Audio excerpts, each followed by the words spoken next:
Hello नमस्कार, शुभ सकाळ सगळ्यांना. कसे आहात सर्वजण? सर्वांना सर्वप्रथम श्री स्वामी समर्थ आणि ओम नमः शिवाय. आजचा दिवस तुम्हाला खूप छान आनंदाचा व आरोग्यदायी जावो. तर आपली सकाळची सगळी जी कामं आहेत ते तुम्ही बघितलेलीच आहेत आणि माझी सकाळची सुरुवात जी आहे ती अशा पद्धतीने होते.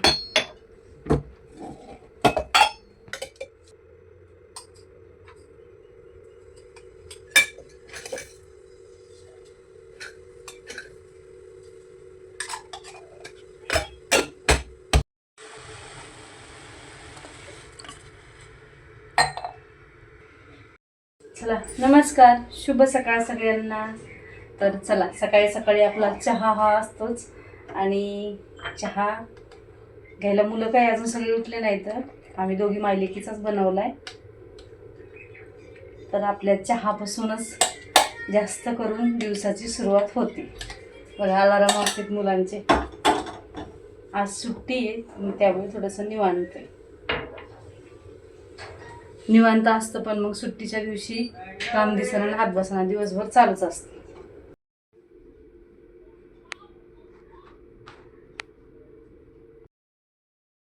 चला इथे चहा पाणी वगैरे झाली माझी आणि लगेच मोठ्या मुलांनी काढलेले आहेत शूज धुण्यासाठी. तर शूज जे आहेत तो बघत आहे सकाळी सकाळी धुण्यासाठी. बघितलं वगैरे सगळं चेक केलं, पुन्हा काय म्हणत आलं काय माहिती, नंतर हातानं धुवून टाकलेले आहेत. असं आज तुकाराम बीज आहे आणि मी केलेला आहे पराठ्याचा प्लॅन. म्हणजे सकाळी सकाळी नाश्त्याला गरम गरम पराठे खायला द्यावं म्हटलं, म्हणून पराठे बनवणार आहे. त्यासाठी कणिक वगैरे मळून घेत आहे.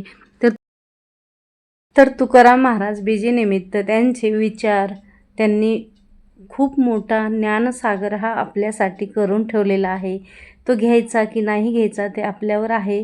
आणि खरंच त्याच्यामध्ये थोडं तरी आपण डोकून बघितलं पाहिजे. म्हणजे आपल्या जीवनामध्ये दुःख काय आहे, सुख काय आहे हे सुद्धा आपल्याला कळतं. ज्ञान काय आहे ते सुद्धा कळतं. देव कुठे येतो कुठे नाही, देव कशासाठी, देव काय करतो ते सुद्धा सगळं काही सांगितलेलं आहे. देवाशी भांडण केलेलं आहे त्यांनी. देवासोबत त्यांनी काय लीला नाही केलेल्या, देवाने त्यांच्यासोबत काय लीला केलेल्या नाहीत, ह्या सर्व प्लॅन त्यांच्या ज्ञानग्रंथामध्ये आहे. ज्ञानग्रंथ हे त्यांच्या ग्रंथाचं नाव नाही, तर गाथा हे त्यांच्या ग्रंथाचं नाव आहे. तुकाराम महाराजांची गाथा खूप भांडलेली आहेत. खूप म्हणजे देवासोबत त्यांची गाथा जर तुम्ही एखाद्या वेळेस वाचली तर तुम्हाला कळून जाईल की त्यांचं आणि देवाचं नातं कसं होतं ते. तर चला इथं काय झालेलं आहे, वाटण वगैरे वाटून घेतलेलं आहे. तरीसुद्धा थोडेसे 2 शब्द मी तुकाराम महाराजांचे जे आहे ते मी तुमच्यासोबत सांगते. जाऊ देवाची या गावा, देव देईन विसावा. देवा सांगू सुख दुःख, देव निवारील भूक. घालू देवाशीच भार, देव सुखाचा सागर. राहो जवळी देवापाशी, आता जोडून पायाशी. मनी आम्ही बाळे, या देवाची लाडीवाळे. आम्ही जातो आमच्या गावा, आमचा राम राम घ्यावा. असं म्हणत तुकाराम महाराजांनी देहू नगरीतून सदैव वैकुंठ गमन केलेलं आहे. तो दिवस तुकाराम महाराजांचा बीज म्हणून साजरा केला जातो. तर असं हे तुकाराम महाराजांचे विचार खूप गोड आहेत आणि ते वाचल्याच्या नंतरच आपल्याला कळतात ते किती गोड असतील. तर असं आवली हा शब्दसुद्धा त्यांच्या ह्याच्यामध्ये म्हणजे त्यांच्या रोजच्या बोलण्याच्या उच्चारामध्ये होता. बायकोला किती प्रेमाने आवडीने ते बोलत होते.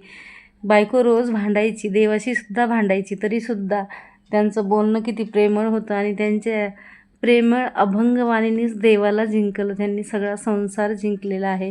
असं त्यांनी स्वतःचं जीवनाचं हे केलेलं आहे. त्यांचा जीव म्हणजे त्या काळचे ते एवढे श्रीमंत होते तरीसुद्धा ते देवाशी किती कनेक्ट होते. तर चला आपल्या जवळ कितीही असलं काहीही असलं तरी शेवटी आपण काही घेऊन येत नाही आणि काही घेऊन जातसुद्धा म्हणजे काही घेऊन येतही नाही आणि काही घेऊन जातही नाही. तर त्यासाठी जे आपण घेऊन जातो सोबत ते म्हणजे देवाचं नामस्मरण. त्यासाठी थोडं तरी आपल्या रोजच्या धगाधगीच्या जीवनातून आपण जसं घडेल तसं थोडंसं नामस्मरण हेच आपल्यासाठी महत्त्वाचं आहे, ना की दुसऱ्या कुणासाठीही नाही. तुम्ही कराल ते दुसऱ्याला दाखवण्यासाठी नाही, तर तुमच्या स्वतःच्या हितासाठी आहे. तर त्यासाठी तुम्ही ते नक्की थोडं तरी तुम्ही जास्तीचं केलं तर थोडं तरी तुमच्या उपयोगाला येईल म्हणून तुम्ही करा. दुसऱ्यासाठी नका करू, दुसऱ्याच्या दिखाव्यासाठी नका करू किंवा असं म्हणतात लोक, रावणही भक्ती करत होता. मग तुमचं वागणं वेगळं असेल तर तुमची भक्ती काहीही महत्त्वाची नाही आहे, असं ते बरोबर आहे. रावणाची भक्ती खूप मनापासून होती. त्याच्या इतका धनवान कुणी नव्हता, त्याच्या इतका विद्वान कुणी नव्हता, परंतु त्याला फक्त अहंकार होता. अहंकार आणि थोडंसं म्हणजे रोजच्या जीवनामध्ये थोडंसं वागणं हे दोन वेगवेगळ्या पद्धतीमध्ये मोडलं जातं. म्हणून प्रत्येकाशी तुलना करण्याचा प्रयत्न न करता आपण आपल्या जीवनामध्ये रोज काय वेगळं करता येईल त्या हिशोबानं थोडंसं आपल्याला जगता आलं पाहिजे.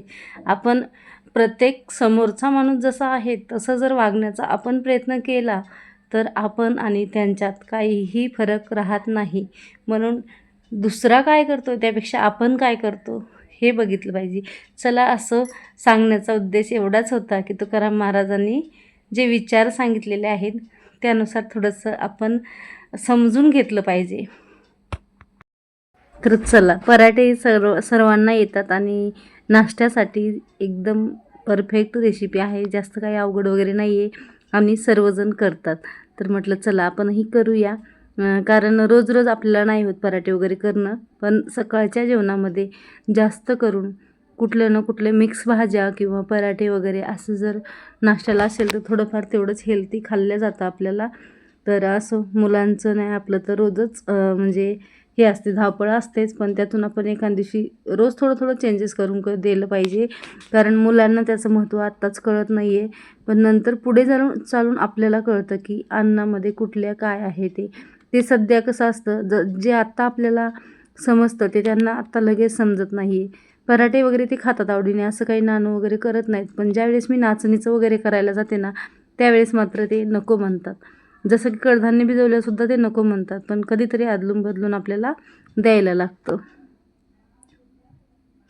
तर चला, सुट्टीचा दिवस होता. बरेच जण काय करतात, आपण नेहमी म्हणतो आपलं शरीर संतुलित ठेवायला पाहिजे, पण बऱ्याच जणांचं म्हणणं असं आहे ती गडबड करते, नुसती मुलं घाई करतात, काही सुधरून देत नाही.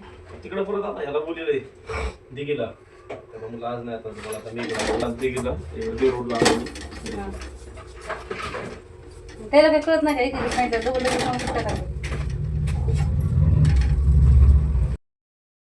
असो. मुलगा निघाला होता कामावर, पण त्याचं ऐनवेळी म्हणजे नाश्ता वगैरे झाला आणि लगेच चेंज झालं. कसं त्याचं ऐनवेळीच काही पण ठरतं, लोकेशन वगैरे त्याचं चेंज झालेलं आहे, त्यामुळे त्याचं कॅन्सल झालं जायचं की इकडे सांगितलं एकीकडं, बोलवलं एकीकडं. आणि त्याला वाटलं बरं झालं मी गेलो असतो तर मला पेट्रोलचा खर्च पुन्हा वाढला असता, त्यासाठी मी तिकडे नाही गेलो अगोदर, ते बरं झालं. त्याला बोलत होते थोडंसं, आणि प्रतीक्षाला सुद्धा शाळेत जायची घाई होती. असं माझ्या रोजच्या दिनचर्येमध्ये हे मात्र चालतच राहतं. आज माझं सकाळचं थोडंसं रुटीन आणि थोडंसं आपल्या तुकाराम महाराजाविषयी 2-4 विचार मी तुमच्याशी शेअर केलेले आहेत. तुम्ही तुमच्या रुटीनमध्ये रोजचं काय करता? तुमचीही मुलं लहान असो किंवा मोठे असो अशीच घाई करतात का? असंच म्हणजे स्वयंपाकाच्या वेळी त्यांचं आधी आवरायचं असतं. मला तर असं नेहमी होतं, काय होतं की मला सकाळी आवरायचं असेल तर माझं सगळं काम होईपर्यंत, म्हणजे जे की आपलं बाहेर अंगणातलं झाडून झाडाला पाणी घालणं, त्याबरोबर तोंड धुणे, चहा पिणे आणि थोडंसं किचन आवरणे, तोपर्यंत हे कुणीतरी उठतात आणि नेमकं मला आंघोळ वगैरे करायची की ह्यांना आंघोळ करायची असते कुणाला. चला, आज नुसते गरम गरम पराठे केलेले आहेत खाण्यासाठी, आणि पराठा हा गरम गरम जास्त खाल्ला जातो, पण डब्याला सुद्धा प्रतीक्षाचे हेच देणार आहे.